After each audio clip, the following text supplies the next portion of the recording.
Buenas noches amigos y bienvenidos a Pasaje a lo Desconocido. Hoy un programa especial, pero ¿por qué es especial este? Les digo, vamos a tener un ilustre invitado real en el estudio y un invitado virtual. ¿De quién les hablo? Pues bien, de una personalidad que yo creo que es de las más, que ha tenido más impacto en el mundo que vivimos hoy. Ustedes verán qué fue lo que él creó, de qué fue el padre, se le llama así el padre, verán de qué. Pero casi nadie hablaba de él. Y fíjense, 30 años después, mejor dicho, casi 30 años después de haber creado, ustedes verán qué cosa, acaba de salir a la luz pública con una carta abierta. Y el programa de hoy va a analizar, descomponer y complementar la carta abierta. ¿Saben de quién? Del padre, el creador de Internet. ¿De quién les hablo? A continuación les presento mi primer invitado, el invitado virtual. Veamos de quién les hablo.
Y ahora sí, regresamos al estudio y les presento al invitado real. Yo no sé si está bien dicho real y virtual en este caso, pero es una personalidad que está por primera vez en el programa y espero que no sea la última. Me refiero al doctor Raúl Garcés, decano de la Facultad de Periodismo y Comunicación. Es así como se dice el nombre. Decano de la Facultad de Comunicación, pero efectivamente incluye periodismo entre sus la facultad carreras. se llama de Comunicación. Ajá. Incluye periodismo. Ajá. Y Ciencias de la Información. Y Ciencias de la Tres Información. carreras que están muy relacionadas al mundo de hoy, como tú sabes. Decano, un placer que esté aquí. Bienvenido. Para mí también. ¿Qué yo le quiero proponer? Ya presentamos el invitado. Sir, tiene el título del Reino Unido de nobleza. Y la carta la hemos descompuesto por temas. Yo le propongo a usted hacer lo siguiente. Vamos poniendo en pantalla fragmentos de la carta, volvemos al estudio y usted lo analiza. De acuerdo. ¿De acuerdo? Vamos. Les recuerdo solamente que esta es la carta abierta que el padre, el creador de Internet, que ustedes vieron, envió a varios diarios en el mundo. La publicaron casi 30 años después de haber creado la Internet. Así que a continuación comenzamos con el primer fragmento de la carta. Ahí lo están viendo. Debemos regular a las empresas de tecnología para prevenir que la web se utilice como un arma a gran escala. Actualmente, el poder para controlar las ideas que se comparten en Internet se ha concentrado peligrosamente entre unas pocas plataformas.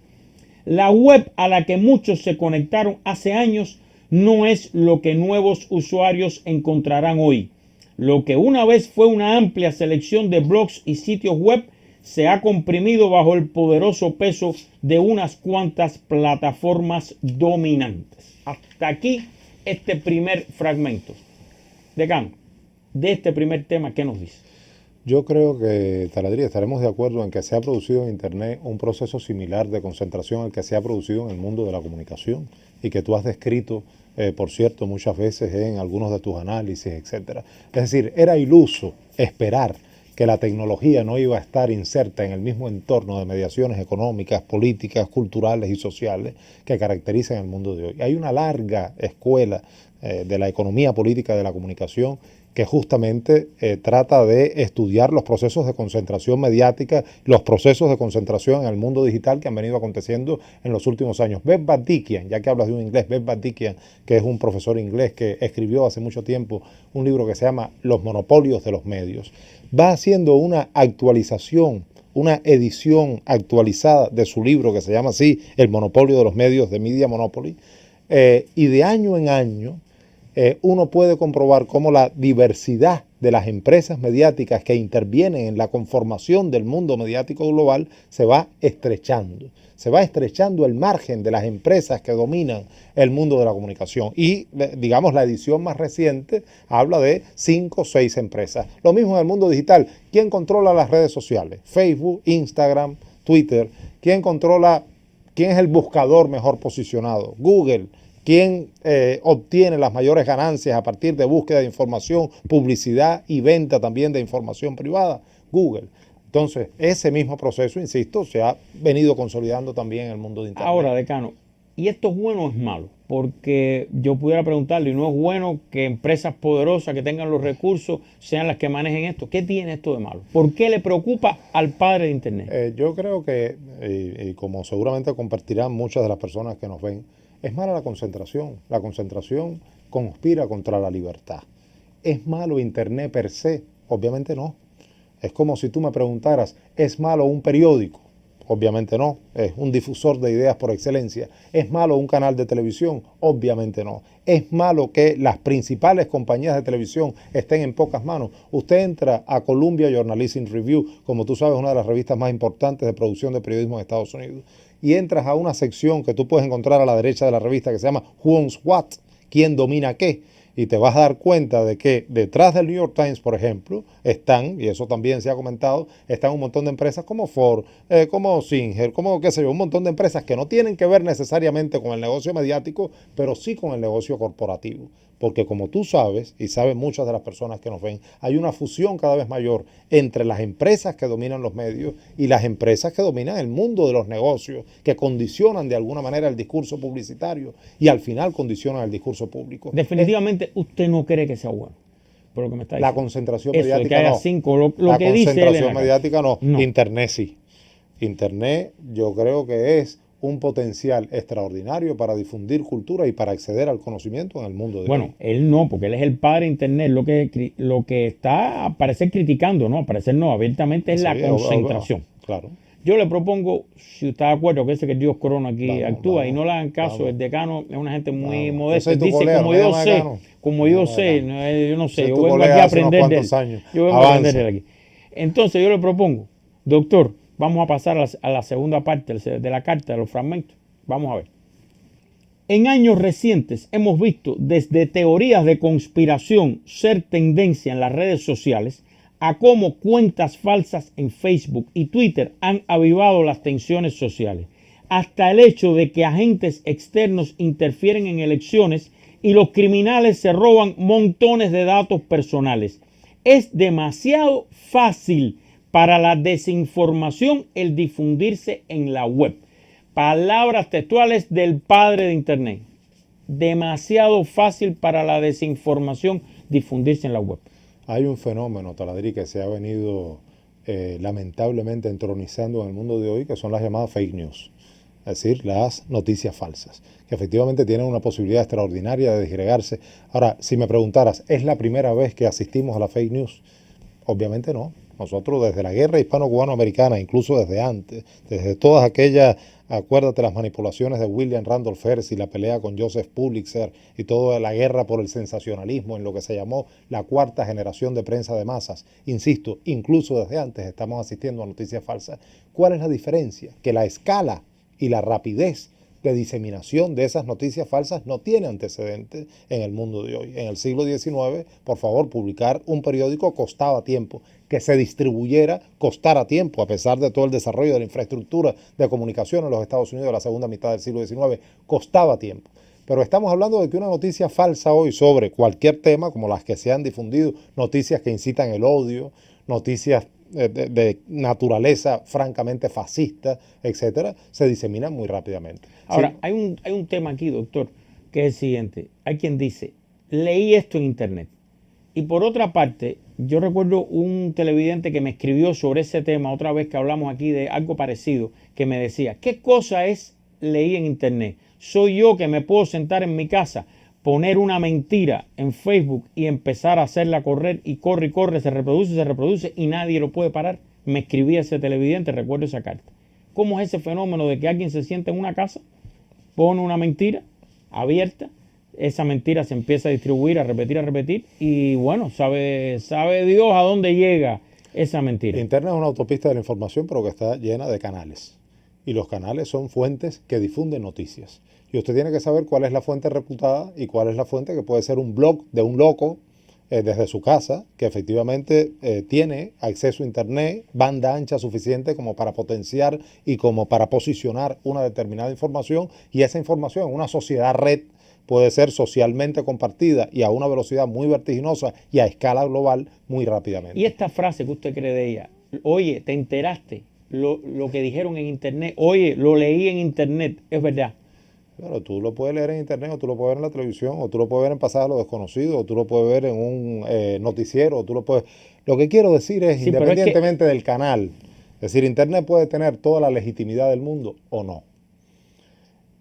Un otro canal, para no poner un ejemplo específico, un noticiero o un periódico puede tener toda la legitimidad del mundo o no. Yo creo que una parte importante de la batalla de lo leí en internet tiene que ver no solo con el canal, tiene que ver con el lector. Nosotros tenemos que ir, aunque te parezca seguramente ingenuo lo que te voy a decir, porque sé que te va a parecer ingenuo, pero nosotros tenemos que evolucionar necesariamente hacia una ciudadanía cada vez más activa.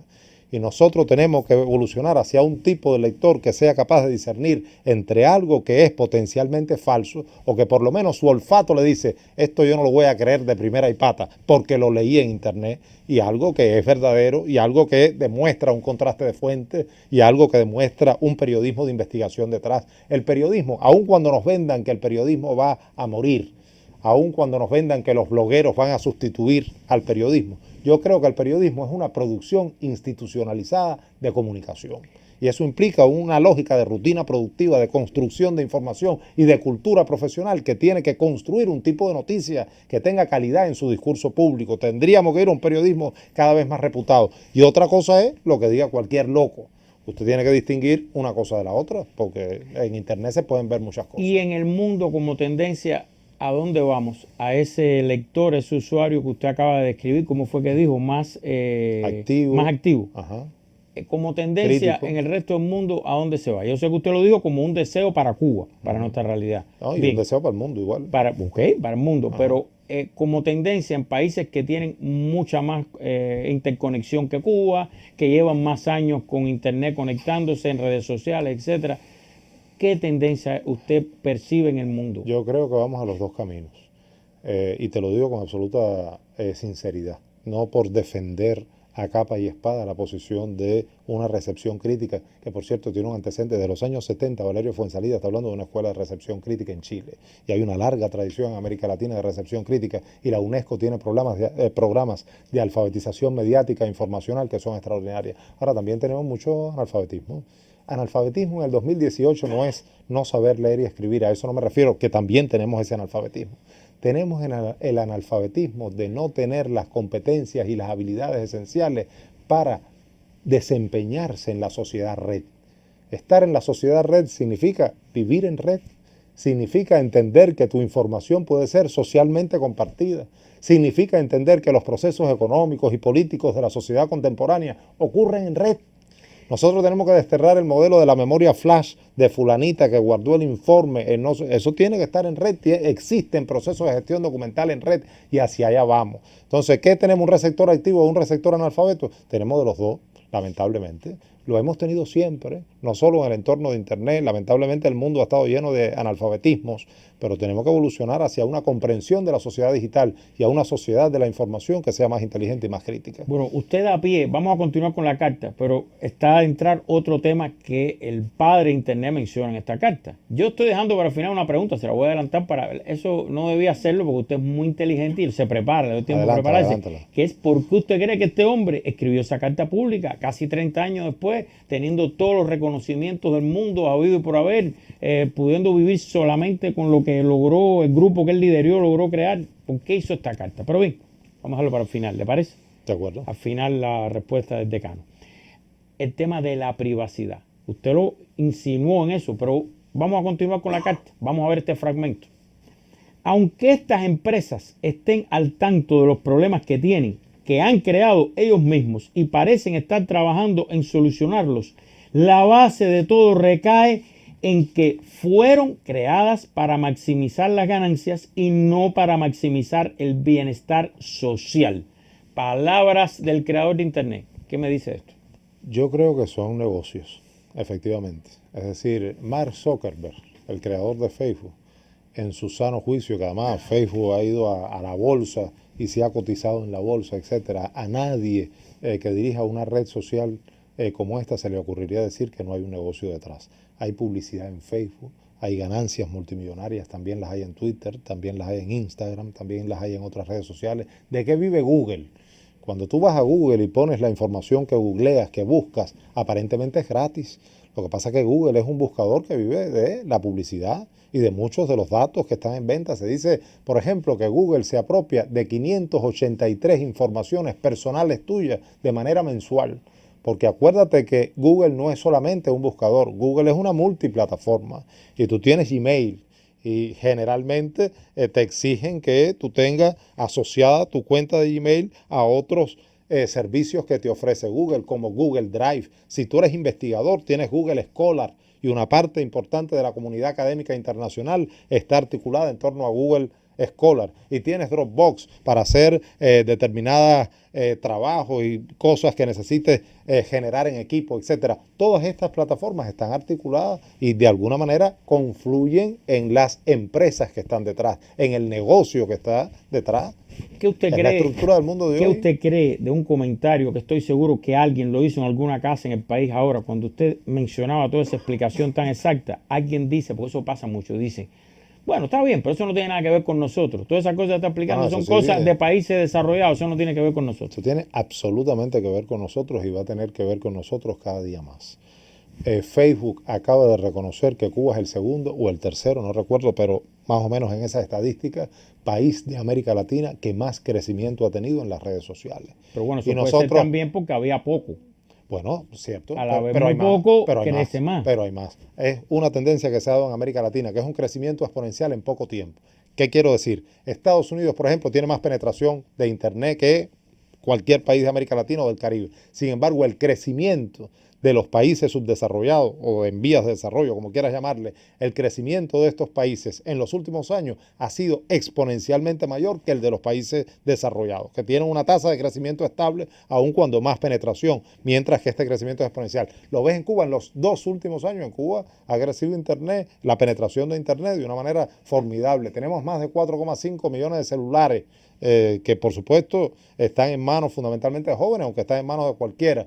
Texas ha anunciado muy próximamente la posibilidad de datos móviles, por tanto la posibilidad de acceder a Internet a través de tu celular. Datos móviles que en el celular uno se conecta a Internet. Que en el celular uno se conecta a Internet, aunque tú te puedes conectar también por conexión inalámbrica, por Wi-Fi, pero datos móviles es aprovechar el sistema satelital, etcétera, que tiene Texas, como mismo tú tienes el SMS, para conectarte también a Internet. Por lo tanto, desde el punto de vista de gestión del conocimiento, de acceso a Internet, porque tú si te has sentado en un parque Wi-Fi a tratar de leer un periódico, te das cuenta que las condiciones no son las ideales.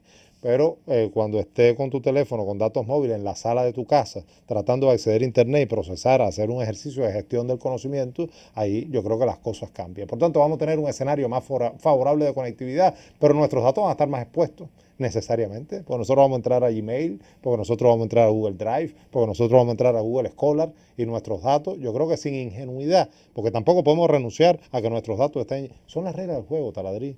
Yo creo, es decir, lo otro sería quedarte en la sala de tu casa, cerrar cerrarla, absolutamente cerrar las ventanas, cerrar las puertas, quedarte el resto del tiempo viviendo puertas adentro y renunciar a una sociedad global. Entonces se acabó la privacidad. Se acabó la privacidad. Big Brother is watching you. El gran hermano te está vigilando, Big como Brother, decía la novela de Orwell. Big Brother is watching you. El Se acabó la problema es privacidad. cómo se acabó la privacidad. Se sabe lo que yo compro, se sabe lo que leo, se sabe Fíjate cuándo si lo se leo, acabó. dónde vivo, cómo, se sabe todo. Fíjate si se acabó la privacidad, que los estudios de minería de datos, por ejemplo, ese data mining que ahora está tan en boga y que hay grandes empresas norteamericanas que se dedican a hacer minerías de datos, se utilizan, por ejemplo, para las campañas políticas. Aclare lo de minería, que se trata de recopilar datos de personas. Exactamente. Lo que le dicen minería porque es una mina. Es una mina, está buscando, está recopilando, está recogiendo información, minería de datos. Pero en las campañas políticas lo usó Donald Trump, antes lo usó Barack Obama, lo han utilizado muchos líderes europeos. Tienden a posicionar y a dirigir, a tener como targets cada vez más específicos, a mercados específicos en la campaña, justamente a partir de análisis de minería de datos que son muy específicos en torno a tus gustos, en torno a tus preferencias, en torno a tus expectativas y condicionan el mensaje político en correspondencia precisamente con eso. Vamos a continuar con la carta porque ahora viene el fragmento de la carta donde se habla de esto específicamente. Vamos a ver. Dice el creador de Internet: otro problema es el haber perdido el control sobre nuestros datos personales y el de los largos y confusos términos y condiciones que tienen que aceptar los usuarios para poder registrarse y acceder de forma gratuita a varias páginas y redes sociales. Otro problema es que los gobiernos también están realizando, como nos ha recordado hace unos días Wikileaks, recopilaciones masivas no autorizadas de datos personales o aprobando leyes que vulneran seriamente nuestra privacidad. Y un problema más es el de la falta de transparencia en las campañas políticas online. La privacidad. Lo habíamos adelantado el tema, doctor, pero ¿qué me dice de esto que pone en la carta el padre de Internet? Estamos efectivamente en un entorno en el que a mí me parece muy improbable impedir que empresas de la talla de estas empresas que hemos estado conversando no se apropien de la información personal de muchos de los usuarios y de los clientes que formamos parte de la sociedad global. Eso es un hecho inevitable. Nosotros podríamos avanzar hacia marcos regulatorios que le pongan un coto a las cosas. Yo creo que Internet tiene que ser regulado, como tiene que ser regulada la sociedad, porque tienen que existir normas de convivencia, reglas del juego, para que el discurso público sea un discurso público funcional a las reglas del juego sociales. Y yo creo que los marcos regulatorios, por ejemplo, son muy débiles. Yo creo que las políticas nacionales de comunicación, como reglas, son muy débiles. Mark Zuckerberg ha tenido que viajar a Europa a explicarle a la Comisión Europea recientemente las cosas que está haciendo para que Facebook funcione mejor, las cosas que está haciendo para que Facebook no invada tanto la privacidad de la gente, las cosas que está haciendo para que las fake news no proliferen y no se diseminen con la rapidez con la que se han diseminado recientemente, pero no puede convencernos de que ese fenómeno va a desaparecer en la misma medida en que las personas, tú o yo, desde nuestras casas podemos convertirnos en productores de información. Y yo puedo decir una mentira y tú puedes decir una verdad. Esto es una batalla ética. Nosotros somos productores de información, pero los miles de millones de personas que forman parte del planeta, que están conectados a Internet, potencialmente también pueden ser productores de información. Yo le quiero proponer algo ahora a usted, decano, y a los amigos televidentes. ¿Qué hicimos? Nos fuimos hasta Matanzas. Allí una de nuestras colaboradoras salió a la calle y tomó dos frases de la carta del creador de Internet y las hizo en forma de pregunta. ¿Usted cree que Internet se ha convertido en el sitio ideal para diseminar noticias falsas? ¿Usted cree que se ha acabado la privacidad con Internet? Dos frases de la carta, la de la privacidad y la de las noticias falsas, las hizo en forma de pregunta en Matanzas. Vamos a ver qué respondió.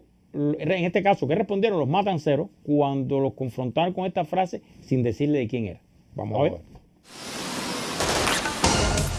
Nos encontramos en el Parque René Fraga, una de las zonas wifi de la ciudad de Matanzas. Conéctese junto a nosotros para conocer qué opinan los matanceros sobre la información en Internet.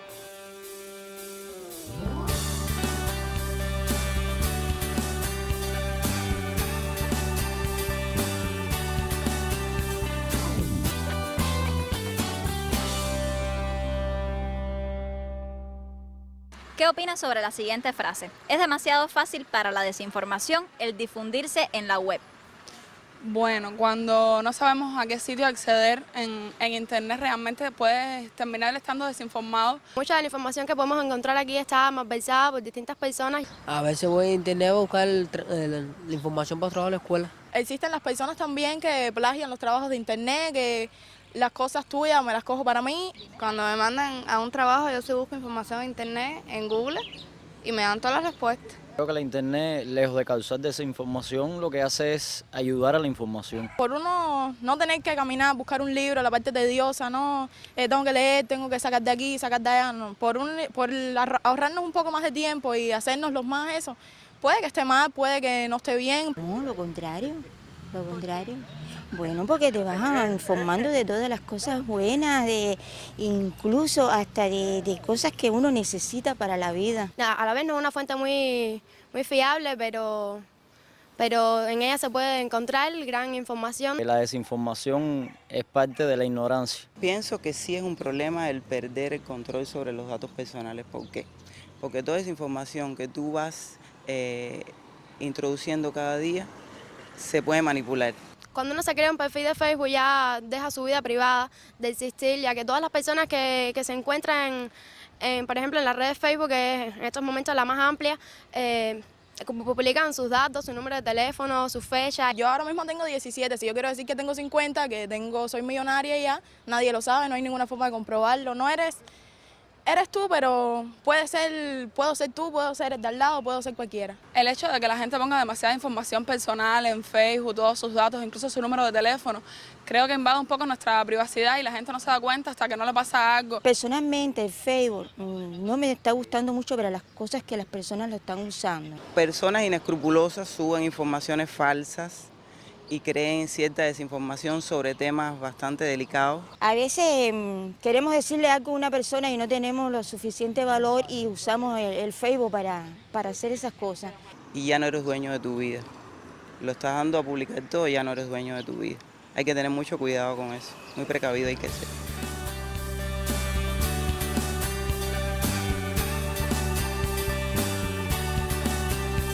Así opinan los matanceros. Si usted desea conocer un criterio especializado, continúe con Taladre y saca al final sus propias conclusiones.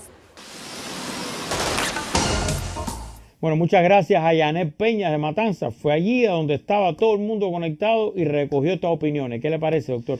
Excelente, sobre todo porque ahí no prevalece el enfoque ni de amenaza ni el de solamente oportunidad. Yo creo que solamente el enfoque que sobredimensiona Internet cae en la ingenuidad de creer que la tecnología nos resuelve todos nuestros problemas.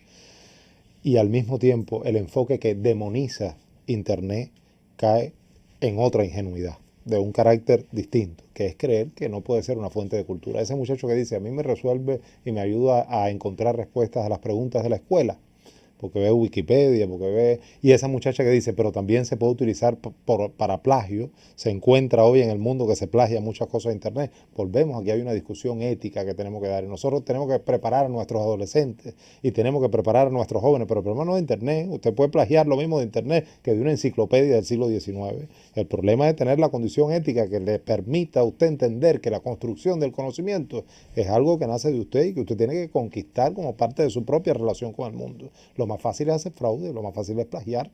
Y yo creo que Internet facilita condiciones para que efectivamente se copie y se pegue, pero también hay un montón de software en los que nos tenemos que alfabetizar para descubrirlo, para denunciarlo y para poner las cosas en su lugar. Nos queda un tema de la carta, que ya usted lo introdujo, así que vamos a ver el último tema de la carta abierta del padre de Internet casi 30 años después que la creó. Dice: creo que crear un marco regulatorio legal que defina objetivos sociales podría ayudar. Quiero que la web refleje nuestras esperanzas y nos ayude a realizar nuestros sueños, en lugar de magnificar nuestros miedos y profundizar nuestras divisiones. Abogo por implantar una, entre comillas, constitución de Internet para cada país, con principios comunes, estableciendo una serie de valores y reglas de juego universales que mantengan la neutralidad de la red. Esta Carta Magna tendría también que abordar los problemas de espionaje y privacidad de los últimos años. Aunque los problemas que enfrenta la web son grandes y complejos, deberíamos verlos como bugs, problemas que han sido creados por personas y que pueden ser arreglados por personas. Hasta aquí fragmentos de esta carta abierta que publicó este señor, ya lo presentamos, Tim Berners-Lee, creador, padre de Internet, todos los premios y reconocimientos del mundo, pero casi 30 años después está tan preocupado. ¿Qué usted cree de esto? Y vamos a mezclar un 2 en 1, porque ya no nos queda tiempo. ¿Qué usted cree de esto de la ley? ¿Qué usted cree que se debe legislar o no? ¿En qué dirección? ¿En qué sentido? En un país como el nuestro, como Cuba. Y respóndame la pregunta que quedó pendiente, colgada del inicio, como un gancho para que la gente no me cambie de canal, nos siga oyendo aquí, etc. ¿Por qué usted cree que el padre de Internet, casi 30 años después, escribió esta carta? Yo creo que hace falta un marco regulatorio, efectivamente, pero un marco regulatorio que sea funcional, porque no se puede regular todo. Yo no puedo convertir en ley qué es lo que tú vas a producir como contenido desde tu casa. Si una ley pretende regular efectivamente todos y cada uno de los contenidos que se produzcan universalmente, va a ser una ley infértil, una ley que no sirva para nada. Los marcos regulatorios son sombrillas, los marcos regulatorios son principios generales. ¿Qué no puede haber en Internet? Difamación. ¿Qué no puede haber en Internet? Mentira. ¿Qué no puede haber en Internet? Manipulación obcecada de determinados propósitos políticos. ¿Qué no puede haber en Internet? Ese robo invasivo de la privacidad tiene que tener determinadas reglas, etcétera. Hay que trabajar con la ciudadanía. Hay que convencer a la gente de cómo y capacitarla, porque la gente no es que sea mala o buena. La gente tiene que capacitarse en producir discurso público, en acceder a Internet, en tener un blog, en cuáles son las reglas para acceder a Facebook. Vamos a convertir a Facebook en una perreta, donde todos nos fajemos los unos con los otros, donde no haya respeto por la integridad del otro, donde no haya reglas del juego de convivencia pacífica para generar un discurso público de calidad. Yo creo que obviamente no. Pero eso tiene que ver un poco con las reglas del juego y con el entrenamiento que todos vamos teniendo en generar ese discurso público. ¿Y por qué lo dijo? Habría que preguntárselo. Depende de la sinceridad. Casi 30 años. En el peor de los escenarios, si fuera a pensar yo de modo feo, pero no tengo por qué hacerlo. A lo mejor hay una operación de marketing detrás buscando un poco de visibilidad 30 años después. Pero yo creo que la preocupación es absolutamente justa y la preocupación es absolutamente legítima. Una persona que vio nacer Internet, como tú dices, padre fundador de Internet, con la potencialidad de Babel participativa, de escenario de confluencia de múltiples opiniones y de acceso al conocimiento para democratizar la información y el conocimiento, ir viendo la involución que ha tenido efectivamente este fenómeno a partir de la invasión de la privacidad, a partir de la apropiación y la concentración de las empresas del negocio, a partir de desnaturalizar los objetivos iniciales con los que muchas de estas cosas se presentaron. Bueno, yo creo que es una fuente de preocupación que es legítima y puede tener que ver con el hecho de que su carta haya sido publicada. ¿Optimista, neutro o pesimista? Y tú vuelves a las etiquetas. ¿Usted? No, yo soy optimista. No es etiqueta, pesimismo, es su la frase se la atribuye a Máximo Gómez. Pesimismo de la inteligencia y optimismo de la voluntad. Con Internet hasta el fin del mundo, pero tratando de pensar en los obstáculos, en las amenazas, en las oportunidades y sacando mis propias conclusiones. Al final, solamente al final. Al final, claro. Entonces, doctor Raúl Garcés, muchísimas gracias. Gracias a ti. Como siempre he aprendido con usted. Y yo. Amigos televidentes, fíjense bien, el sábado, y ahí lo están viendo en pantalla, va a estar el doctor Raúl Garcés, decano de la Facultad de Comunicación, en Radio Rebelde, en vivo, teléfonos abiertos, usted llama, radio interactiva, el tema Internet, ahí lo tiene, 2:15 del mediodía, 2:15 p.m. Si hay deporte, solo por FM, si no hay deporte, por las dos frecuencias. Sábado 2:15, el doctor Raúl Garcés, lo espero ahí, lo comprometí de esa manera, sin decírselo antes. Sé que usted es una gente ocupada, pero lo comprometí así. Muchísimas gracias de nuevo, porque sé que va a estar el sábado. Si no pudo ver el programa o no vive en Cuba, quiere recomendárselo a alguien, etcétera, aquí está nuestro canal de YouTube, donde puede verlo. Todo esto que se dio aquí en el estudio con nuestro invitado. También tenemos el podcast, como he aprendido yo no tenía la menor idea de lo que era eso de podcast cuando me dijeron, incluso de cómo se escribe para saber qué quiere decir podcast. Mire cómo he aprendido yo con ustedes. el podcast que sale en el sitio Cuba Debate. Mira cómo se ríe. ¿Vieron la expresión de Tecano? Cómo se ríe porque yo he aprendido estas cosas. Analfabeto digital que soy. O semi-analfabeto. Y he aprendido algunas cositas con ustedes. El podcast puede escuchar el audio, pero además lo más importante, puede participar, puede poner su comentario, su opinión y debatir de esa manera que el doctor nos pedía. Y ahora sí, se acabó lo que se daba. Muchísimas gracias de nuevo, doctor. Muchísimas gracias a ustedes. Y recuerden, esto está, yo diría, en sus inicios. No sabemos a dónde tecnológicamente puede llegar, pero lo que sí, nuestras vidas ya están marcadas por esto. Por tanto, como siempre les pido, lea, busque, analice, profundice, discute, vuelva a leer, vuelva a analizar. ¿Para qué? Para que, como el decano nos recomendó y yo siempre les pido cada semana, al final saque usted sus propias conclusiones. Buenas noches.